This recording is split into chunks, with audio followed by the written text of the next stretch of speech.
Happy New Year! It's 2022, and that means our church has a new theme. So today, let's unpack our new theme, Ripples.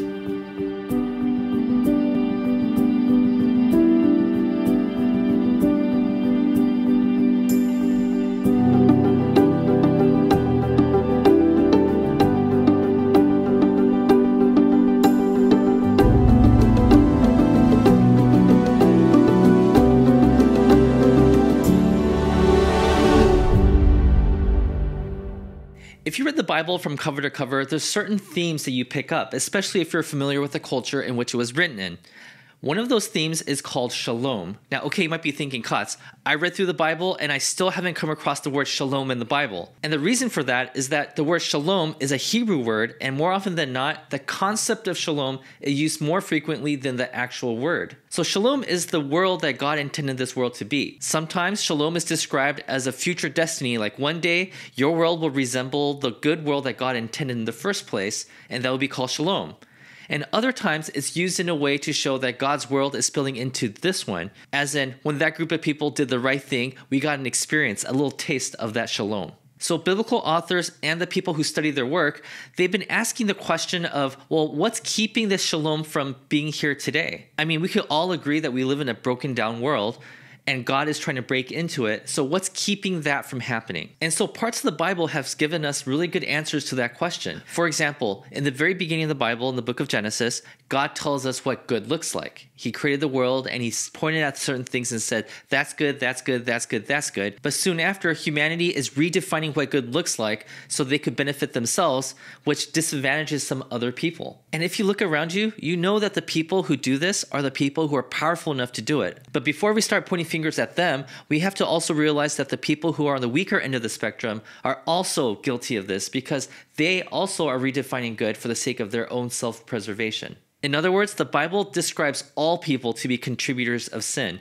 We are all guilty of creating injustice in this world. So the authors of the Bible, they give us a solution. And this solution is easier said than done. And that solution is righteousness. Okay, so righteousness isn't a word that we normally use, so what does that mean? In the Hebrew language, it's the word TSEDEQAH. That's TSEDEQAH. TSEDEQAH. That's right. We are starting the new year with a Hebrew word study. TSEDEQAH has a simplified definition, which is to treat others as if they are the image of God. That's right. The Bible says that the best way for us to bring shalom into this broken world is to create an ethical standard where we love our friends, our neighbors, even our enemies, as if we are loving God himself. And many, many ancient authors of the Bible, they wrote about this. Like, for example, in Proverbs, it says, "Speak up for those who cannot speak for themselves, for the rights of all who are destitute. Speak up and judge fairly. Defend the rights of the poor and needy." Here the author says we need to speak up for those who have no voice because God has a voice.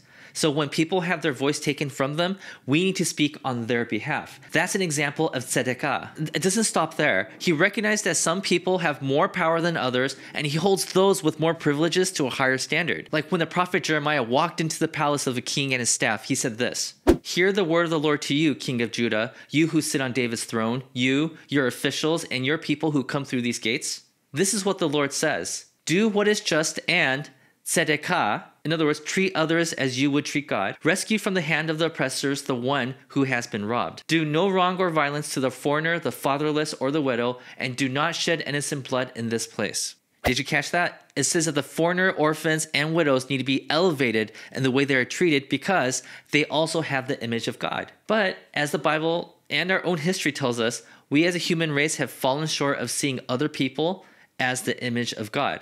And that implies you and me, like all of us, we have all fallen short of this standard. I mean, can we honestly say that we treat every person at school or at work with the same amount of dignity that God deserves? I mean, when was the last time you looked at a politician that you disagreed with and thought of that person as holding the image of God? You know, once my mentor asked me this question that's bugged me for years. He said, if I were to say that you love God as much as you love your enemies, how much do you really love God? Okay, so let me restate the problem that we're dealing with here. If the solution for a fallen world like ours is tzedakah, righteousness, and we are in no way capable of this type of righteousness, what are we supposed to do? Or maybe we should ask, what does God do? And most of you know the answer to this question already. He sent his son Jesus to us. Jesus lived a life of tzedekah. He recognized the inability of humanity to live out this high standard, so he lived it out, he demonstrated it, and he taught it to as many people as he could. And some people didn't receive him well. I mean, they tried to get him arrested and even have him executed, but others, they received him pretty well. One of his disciples put it well. He said this, "Light has come into this world, but people love darkness instead of light because their deeds were evil. Everyone who does evil hates the light and will not come into the light for fear that their deeds will be exposed. But whoever lives by the truth comes into the light so that it may be seen plainly that what they have done has been done in the sight of God." In other words, some experienced Jesus' tzedekah and decided to hide, and others, they decided to accept the challenge of joining God in the mission of repairing this world. And if you read on, a strange thing happened to those who followed Jesus. They discovered that the more they followed Jesus, the more they developed tzedekah in their own lives. I mean, they began to see God's image in those that were marginalized by society. So they began loving those people, caring for them, including them, speaking for them, speaking to them. They were feeding them. I mean, they started seeing other people's problems as their own problems.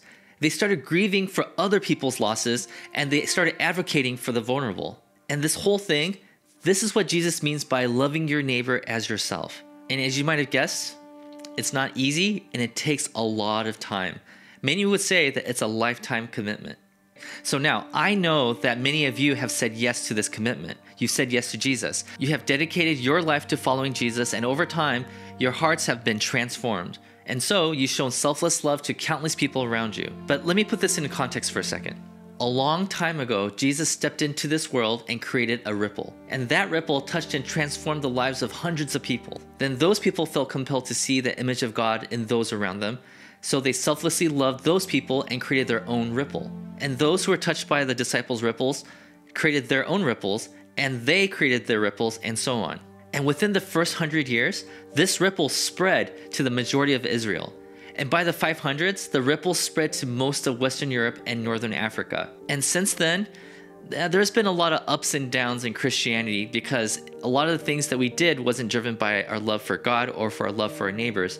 And as a result, the closet of church history is filled with many, many skeletons. But Jesus' ripple persisted through all that, and finally, 2,000 years later, it has reached you. And now, as your heart is being transformed to show more tzedekah, you are creating your own ripples with hopes that whoever is touched by it would create their own ripples for the next generation.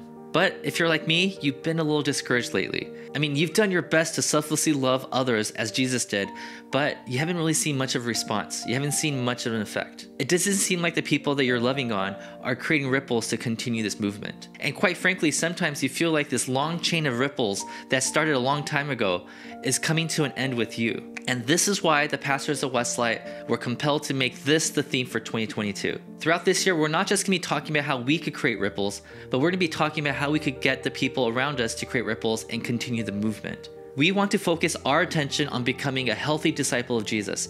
Pastor Stan felt that the word maturity was going to play an important role this year. I mean, if you want to pass on a healthy faith to those around us, then we must first be healthy.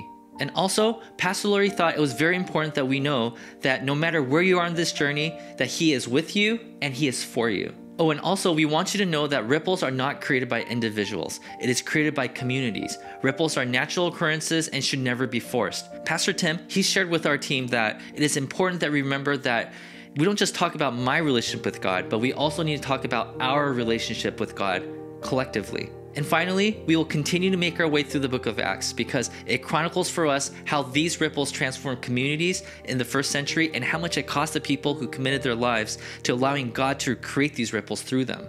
The pastors were all here to encourage you and to cheer you on as we navigate into this new season of Westlight. We are going to emphasize on this idea that we need to invite those around us to join in on God's movement. We're not just here to bless the people around us, that's very important, but to create space for those around us who are blessed by us to become a part of the movement is just as important. We believe that TSEDEQAH should not just rest with us, but with all people. So, church, may God continue to transform our hearts so we see the image of God in those around us, so that we can have TSEDEQAH like Jesus. And may you invite those you bless to join in on the journey so that they also can have TSEDEQAH and create more ripples. And may we all experience heaven together in 2022. God bless.